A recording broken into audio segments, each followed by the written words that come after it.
Ce soir, nous marquons la date du Chaf Av, le jour de la Istalkut, du grand tzaddik Agaon Amekubal, Rabbi Levi Yitzhak Schneerson, le père du Rabbi. Comme c'est connu, le père du Rabbi a fait un grand Mesirut Nefesh pour la Torah et les mitzvot, pour la diffusion de la Torah et les mitzvot en Russie, en Ukraine, et il a payé un prix fort pour cela. Il a été emprisonné dans un premier temps à Dniapropetrovsk, qui s'appelait à l'époque Yekaternoslev, et après qu'il a été trimballé d'une prison à l'autre, il a été condamné à être exilé pour 5 ans au Kazakhstan, dans une ville qui s'appelait Tiali. Donc c'est connu l'histoire de son Mesirut Nefesh et combien il a tenu tête avant d'être emprisonné, pendant son emprisonnement, pour ne pas céder à tout ce qui était lié à la pratique de la Torah et des mitzvot, soit pour sa communauté et soit pour lui personnellement. Et après, plus tard, donc après avoir été passé à Kiev d'une prison à l'autre, il a été envoyé en exil au Kazakhstan. Là où il a été en exil, c'était dans un petit village qui s'appelait Tsiali, et c'était des petits villages où il n'y avait rien du tout, il n'y avait que quelques fermiers bruts et sauvages, non civilisés, et il vivait là-bas dans des conditions très précaires et terribles. Il habitait dans une pièce qu'une femme lui avait prêtée ou louée, et dans des maisons qui étaient faites en argile. Et les conditions là-bas étaient très très difficiles, que ce soit en hiver avec un hiver avec un froid glacial, ou que ce soit en été avec des chaleurs et une humidité épouvantable dans ces maisons en argile. Maintenant, comme beaucoup de juifs, comme beaucoup de tzadikim qui ont fait Mesirut Nefesh, mais chez Rabbi Levi Yitzhak, il y avait quand même quelque chose de particulier qui caractérisait son Mesirut Nefesh. Déjà, il faut savoir que la rabbinite Chana, la Rebbetzin Chana, sa femme, une fois que son mari a été envoyé en exil, elle a décidé de tout laisser, sa maison, son appartement, à la ville où elle se trouvait, à Yekaternoslev, et elle a pris quelques affaires pour son mari, quelques sfarim, un Zohar, un Tanya et d'autres sfarim qui lui étaient nécessaires, et elle a pris cette longue route pour aller rejoindre son mari pendant toutes ces années-là, presque 5 ans, jusqu'au jour de son départ, dans cet exil au Kazakhstan. La rabbinite a raconté que lorsque elle est arrivée au Kazakhstan pour rencontrer son mari, elle avait auparavant prévenu par télégramme son mari qu'elle allait arriver. Elle est arrivée un vendredi, et lorsqu'elle est arrivée sur place, son mari l'attendait au quai de la gare. Elle dit que elle n'a pas reconnu son mari. Elle dit « Je ne croyais pas que c'était lui. Jusqu'au moment où j'ai entendu sa voix, je ne croyais pas que c'était lui. » Tellement les souffrances l'avaient affectée, son visage avait changé, au point où elle n'a pas reconnu son mari. D'ailleurs, on avait une première photo à l'époque que la rabbinite avait reçue du père du Rabbi dans l'époque de son exil. Et cette photo, lorsque la rabbinite Rebbetzin Chana lui a été remise, c'était déjà en Amérique, beaucoup plus tard, elle l'a donnée au Rabbi, et le Rabbi n'a pas reconnu son père. Beaucoup plus tard, on a reçu, lorsqu'ils ont remis le KGB, le dossier de l'emprisonnement, avec tous les documents, ils ont été transmis au Rabbi par l'intermédiaire des shluchim qui étaient là-bas. Et dans le dossier, il y avait la photo de Reb Levik, du père du Rabbi. Ça, c'était une photo déjà tout au début de l'emprisonnement, ou le jour de l'emprisonnement. On voit qu'il s'agit de 2 personnes différentes. D'ailleurs, même dans cette photo, on peut remarquer des souffrances qu'il avait sur son visage. On peut remarquer toutes ces souffrances. Même le Rabbi s'est exprimé lorsqu'il a vu cette photo. Il a dit, il n'a pas l'air bien.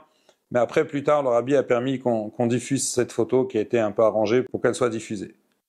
Mais, comme on a dit, il y avait quelque chose de particulier dans le Mesirut Nefesh du père du Rabbi. Comme vous savez, le père du Rabbi a écrit des Chidushei Torah lorsqu'il était dans son exil. Mais là, c'est quelque chose d'exceptionnel. Déjà, dans cette période-là, où il vivait dans cette chaleur et dans cette humidité, ou dans ce froid, où le rabbinite raconte qu'ils avaient beaucoup d'insectes qui étaient dans la pièce, et c'était toute la journée une lutte, une bataille contre ces moucherons, ces moustiques. Elle disait que son mari pouvait avoir une chemise blanche le matin, et après un petit moment, elle était noire d'insectes sur lui.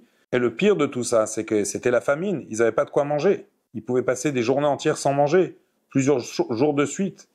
Et elle dit que quand on n'a pas à manger, on perd la raison. Tout ce qu'on voit, on l'interprète en nourriture. Donc c'était une souffrance terrible. Et qui pendant des moments comme ça, va penser, alors qu'on n'a pas d'encre, pas de quoi écrire, pas de papier, va penser non seulement à vouloir survivre peut-être, ou à vouloir peut-être trouver le moyen de préserver quelques mitzvot, mais va penser au-delà de tout ça, à vouloir écrire des chidushé Torah, des explications et des commentaires sur la Torah. Et tellement c'était important pour le père du rabbi, et ça lui prenait à cœur de pouvoir écrire tout ça, jusqu'à que sa femme, dans cet exil, vous n'avez pas à manger, elle a été chercher des plantes, et pour pouvoir fabriquer de l'encre, on dit que dans cet endroit, il n'y avait pas de verdure. Où trouver des plantes qui correspondent, qui sont adaptées pour faire de l'encre? Et comme on le sait, on a les images du Zohar et du Tanya et des livres qu'il avait. Et après, il a écrit sur les marges, on voit que c'était avec différentes couleurs, parce qu'en fonction des plantes et de la manière comment elles fabriquaient l'encre, ça donnait des fois différentes couleurs. Mais qui est capable, dans de telles conditions, à pouvoir se concentrer dans cette chaleur, dans ce froid, avec ces insectes et dans cette famine, pouvoir se concentrer? Et il a écrit des chidushim, des choses profondes, qui montraient un tel génie, avec beaucoup d'érudition, sur le Zohar, sur la Kabbalah, sur les enseignements du Harizal, et des sujets très très profonds, sur les poskim, les derniers décisionnaires, sans avoir aucune référence à côté de lui, sans avoir aucune bibliothèque, sans avoir aucun livre. Et ça ne l'a pas empêché de pouvoir faire Messirut Nefesh, non seulement pour faire ses Torah Mitzvot, mais pour écrire ses Chidushé Torah. Et ça a été très précieux, et l'histoire est connue, comment après la rabbinite a pu préserver ses livres avec ses manuscrits, et miraculeusement plus tard ils ont pu être amenés en Amérique, sortir de la Russie, être amenés en Amérique, être remis au rabbi, et plus tard ils ont été diffusés. Aujourd'hui dans la Sifria, dans la librairie du rabbi, dans l'exposition, on peut voir l'original du Zohar, et c'est très émouvant de voir ça, avec les chidushim écrits du père du rabbi. Mais pour montrer la Gdusha et l'importance de ces écrits, et surtout dans les conditions dans lesquelles ils ont été écrits, j'aimerais déjà partager avec vous un petit enseignement du père du rabbi. C'était en 1932. À cette date-là, cette année-là, Tou Bishvat était tombé un Shabbat. Et à cette occasion, le père du rabbi, Reb Levi Yitzhak, il a annoncé dans la ville qu'il allait prononcer un discours, une dracha. Il y avait plusieurs synagogues, il y avait plusieurs choules dans cette ville, et dans la choule où le père du rabbi priait, tous les gens sont venus. Le père du rabbi était un rav très apprécié par tous les gens de la communauté, que ce soit les chassidim, ceux qui n'étaient les moins pratiquants, tous les courants respectaient le père du rabbi. Et ces drachot, ces discours étaient très profonds et n'étaient pas donnés à tout le monde pour pouvoir les comprendre. Mais malgré tout, lorsqu'il a annoncé qu'il allait prononcer un discours, une dracha spéciale pour Tou Bishvat, tous les gens sont rendus sur place à la choule. Et là, dans son discours qu'il a prononcé, le père du rabbi a dit un enseignement qui est tellement d'actualité pour aujourd'hui. Il a posé une question, il a dit, Tou Bishvat, on dit, c'est Rosh Hashanah Lailanot, le jour de l'an pour les arbres. Il a dit, mais c'est pas approprié. Quel moment pour fêter le jour de l'an pour les arbres alors qu'il fait froid, les arbres sont nus, toutes les feuilles sont tombées. C'est le moment, pendant ce moment de froid, de fêter le Tou Bishvat, le Rosh Hashanah, le jour de l'an pour tous les arbres. Et il a expliqué, il a dit oui, c'est vrai que ici il fait froid et il n'y a pas de soleil et c'est un moment difficile pour célébrer cette date-là. Peut-être c'est pas approprié, mais il a dit il y a un autre endroit sur terre où il y a du soleil et ça, c'est en Eretz Israël.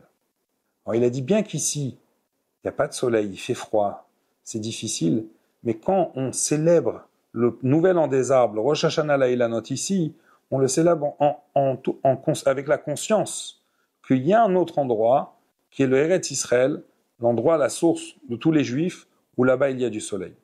Et en vérité, dans cet enseignement, il voulait envoyer un message, faire passer un message à tous les gens de la communauté, à tous les Juifs de cette époque-là, qui étaient exposés et qui étaient confrontés à des grandes difficultés. Il a voulu leur dire, oui, c'est vrai, il fait froid. C'est vrai, on doit se protéger, on doit mettre des manteaux. C'est vrai, on est face à des moments très très difficiles. Mais ça, c'est le présent. Un juif, il vit avec un espoir pour un meilleur avenir. Parce qu'un juif, il a une foi. Parce qu'un juif, il est attaché à Eretz Israël. Eretz Israël, ça représente le lien avec Akadosh Baruch Hu, la terre promise, le lien avec Akadosh Baruch Hu que chacun il a. Et même quand on a des moments difficiles, alors on est toujours attaché à cette émouna, à cette foi, à ce Eretz Israël. Et ça nous permet de surmonter les difficultés. C'est un message qui est toujours d'actualité aujourd'hui. Mais le père du rabbi a prononcé ce discours, mais il l'a aussi appliqué. Car sa femme, la rabbinite Hana, dans son journal, elle raconte. Elle dit que, indépendamment de la famine, il y avait d'autres défis. Ça arrivait la fête de Pessah. Et lorsque ça arrivait la fête de Pessah, non seulement qu'ils devaient se soucier qu'est-ce qu'ils vont manger les prochains jours, mais comment on va célébrer Pessah? Matzot, un peu de viande, un peu de poisson, pour célébrer le Seder, quelque chose. Ils n'avaient rien. Mais elle avait encore un autre souci. Même si on se procurait un peu de nourriture, dans quels ustensiles on va les cuisiner? Le seul ustensile qu'elle avait pour cuisiner, c'était une poêle. Une poêle en métal qui était chametz. Et donc elle n'avait rien. Elle a décidé, elle a pris son courage, elle a voyagé 4 heures à la plus grande ville qui se trouvait la plus proche de là où ils étaient en exil. Elle a été là-bas, elle a rencontré quelques chassidim, il y avait déjà une petite communauté établie, de personnes aussi exilées. Et là-bas, ils se sont occupés d'elle, ils lui ont procuré de la viande, ils lui ont procuré du poisson, ils ont fait fabriquer pour elle des matzot, ils ont fait fabriquer pour elle aussi une poêle. Elle a pu retourner avec ça chez son mari. Ils ont même délégué une personne pour pas qu'elle ait apporté tous les paquets, pour qu'il apporte toute la nourriture jusqu'à Tiali, là où ils étaient exilés. Et elle a gardé les matzot. Elle raconte qu'ils ont célébré un seder. Et elle a dit de quoi on a parlé pendant ce seder. Ils ont même pu avoir un invité. Elle a dit on a eu un Pessah. Elle a dit de quoi on a parlé à la table. Elle a dit on parlait du passé, du présent on parlait pas, on parlait du futur. Ça veut dire que ce message de Toubishvat Bishvat dans lequel il a dit on est dans un froid, on est dans des épreuves, mais on est attaché au moment où il y a du soleil en Eretz Israël, il l'a appliqué parce que malgré les difficultés, elle raconte que pendant qu'il célébrait le Seder, il y avait les petits jeunes, les petits voyous si on peut les appeler comme ça, paysans bruts de ceux qui habitaient autour, qui se moquaient par la fenêtre, qui jetaient des cailloux. Et pendant ce moment-là, ils étaient dans des souffrances terribles et malgré ça, ils étaient capables d'ignorer et de parler du futur, parler du passé, de nos sources, de la Torah qu'Akadosh Baruch Hu nous a donnée, du Messirut Nefesh que les Juifs ils ont fait, du Bet Hamikdash, et bien sûr du futur de Eretz Israël qu'Akadosh Baruch Hu, la terre dans laquelle Akadosh Baruch Hu, il va nous amener très prochainement. Donc voilà, pour revenir à ce qu'on a dit, le Messirut Nefesh exceptionnel que le père du Rabbi l'a fait surtout pour pouvoir écrire des Chidushé Torah pendant ces conditions difficiles. Et on connaît le kiboud avahem que le rabbi exceptionnel que le rabbi il a eu envers ses parents. Pendant les 17 ans, sa mère était en Amérique à ses côtés. Les gens qui étaient là-bas, ils ont pu voir le kiboud M que le rabbi il a eu de manière exceptionnelle pour sa mère. Et pour son père, le rabbi avait une affection pour tous les gens qui ont pu avoir un rapport avec son père, qui ont pu aider son père. Et le rabbi l'a montré aussi, car chaque Shabbat, après que le rabbi a reçu les livres de son père avec les commentaires de son père, le rabbi prenait un passage des explications, des commentaires de son père sur le Zohar ou sur d'autres passages de Torah, et il l'expliquait, il le développait, il l'élaborait. Et vers la fin des années 80, proche des années 90, ils ont décidé, les éditions Keot, les éditions qui diffusent les Sfarim de Chassidut, les Sfarim du Rabbi, de faire un livre qui s'appelait Torat Menachem Tiferet Levi Yitzhak, où ils ont recueilli tous les commentaires du Rabbi sur les explications de son père. Alors là, ici, il y a une histoire très intéressante qui montre la force et la gdusha de ces livres. Il y a un chassid qui s'appelle Rebbe Rolweiss, un chassid qui est un grand donateur des Mosdot Chabad en Californie, à Los Angeles, qui aidait les Mosdot Chabad, les institutions Chabad dans le monde entier, qui a été beaucoup rapproché par le Rabbi et qui était proche du Rabbi.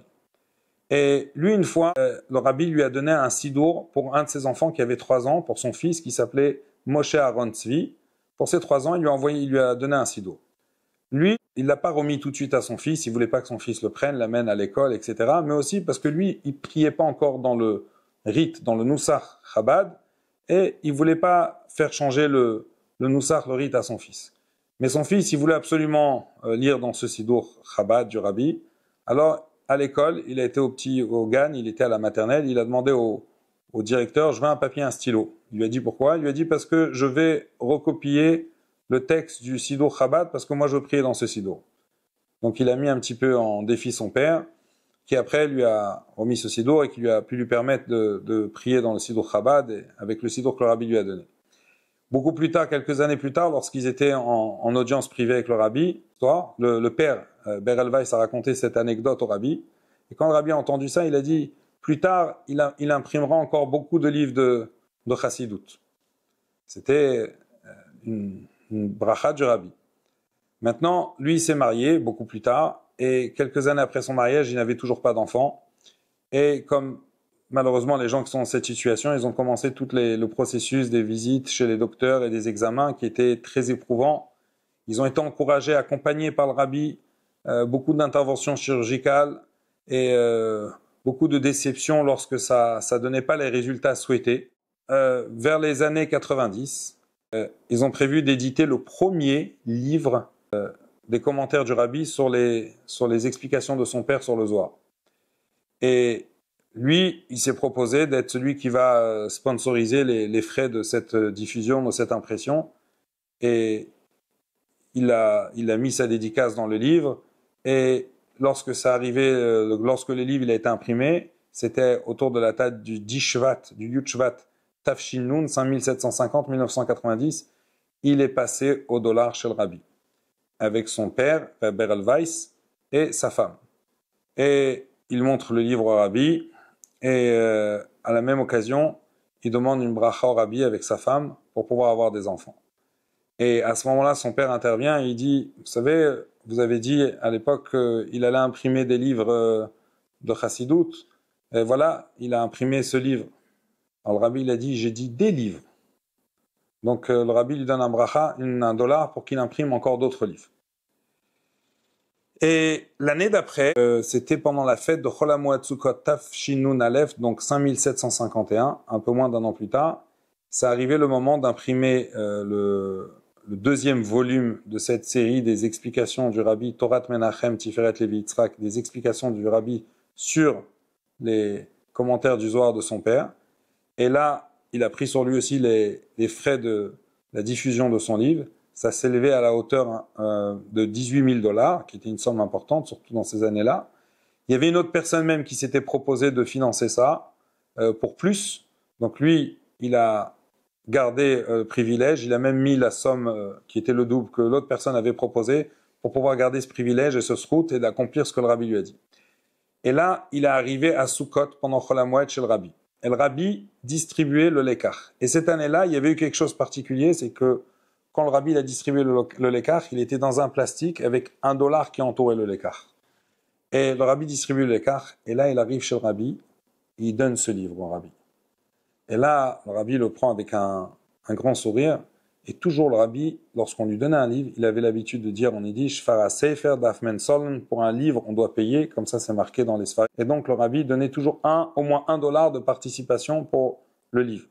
Et là, le rabbi, avec un grand sourire, il fait sur ses mains comme ça, sur son corps comme ça, avec un grand sourire, j'ai pas de dollars. Et il y a le secrétaire du rabbi, Rabbi Yaminkin, qui est à côté, qui propose quelques dollars, et le rabbi ne les a pas pris. Et le rabbi lui a donné, comme il y avait avec le dollar, le lekar, qui était enveloppé de dollars, le rabbi lui a donné quelques morceaux de lekar. Il lui a dit ça sera pour le livre. Et il faut savoir que quelques mois avant, c'était l'Ag BaOmer, ils ont été chez le rabbi, c'est connu que chez les Rebbeim, le moment de l'Ag BaOmer, c'est un moment propice, et surtout pour les gens qui avaient besoin de demander des brachot pour avoir des enfants. Et donc, ils sont passés au dollar le soir de l'Ag BaOmer, et avec son père, Ber Elweis. Et là, Ber Elweis, il a dit au rabbi, Rabbi, c'est un moment propice, il faut une bracha pour mon fils et sa femme, pour qu'ils aient des enfants. Et le rabbi, il dit, mais il y a Rashbi qui se trouve ici. Rashbi faisait référence à l'Ag BaOmer, Rabbi Shimon Bar Yochai. Alors lui, en désignant le rabbi du doigt, il a dit, mais moi je veux une bracha de ce Rashbi, de ce Rabbi Shimon Bar Yochai. Et là, le rabbi, il a donné une bracha que vous ayez banim ou banot, que vous ayez des garçons et des filles. Il faut savoir donc que un an plus tard, après l'édition de ce deuxième livre qu'il a remis à Sukkot, après 18 ans de mariage, un an plus tard, après avoir remis ce livre, ils ont eu des jumeaux. Ils ont eu 2 garçons. Et là, ils ont célébré une très grande Brit Mila. Le père, comme on a dit, qui avait des moyens, il y avait quelques centaines de personnes à cette Brit Mila. Et là, tout le monde était au courant du miracle, mais le grand-père, Ber Elweis, il a raconté le miracle, que le rabbi, il l'a béni quand il était petit, qu'il imprimerait des livres, et que quand il est passé en 90, dans les années 90 à Yud Shvat, le rabbi, il lui a dit, J'avais dit des livres, ça c'était le premier livre qu'il a fait. Et après il a fait le deuxième livre. Et il a eu des jumeaux. Et tout le monde était impressionné du miracle. Mais il a terminé en disant, il a dit, ça c'est que la moitié du miracle. Le rabbi, il a dit, banim ou banot. Des garçons et filles. Et son fils, il lui dit, bon, mais tu sais, là, on a reçu, là, après 18 ans de mariage, d'avoir des jumeaux. Et un an plus tard, ils ont une fille. Donc ça montre, c'est une bracha qu'ils ont eue, certainement, naturellement, liée au srout de la participation à tout ce qui était la diffusion des chidushim du père du rabbi. Certainement que le srout de ce Mesirut Nefesh, et dans les conditions dans lesquelles le père du rabbi il a écrit ces chidushim les plus profonds de Torah, de Kabbalah et de Chassidut, d'avoir pris part en ça, et dans la diffusion des commentaires du rabbi sur ses livres, c'est à donner le srout et ce miracle qu'après 18 ans de mariage, ils ont pu avoir 3 enfants, dont 2 garçons et une fille. Alors, dans ce jour-là, prenons en valeur, c'est la Gdusha de ce jour, de cet Istalkut du Père du Rabbi, le Mesirut Nefesh et le message qu'il nous apporte. Et bien sûr, ne pas oublier le message que on se souvient que même qu'on est dans un moment difficile, on est toujours attaché au soleil d'Eretz Israël, la terre dans laquelle Hachem, il va très prochainement nous ramener tous ensemble avec la Goula Amitit Vashlema.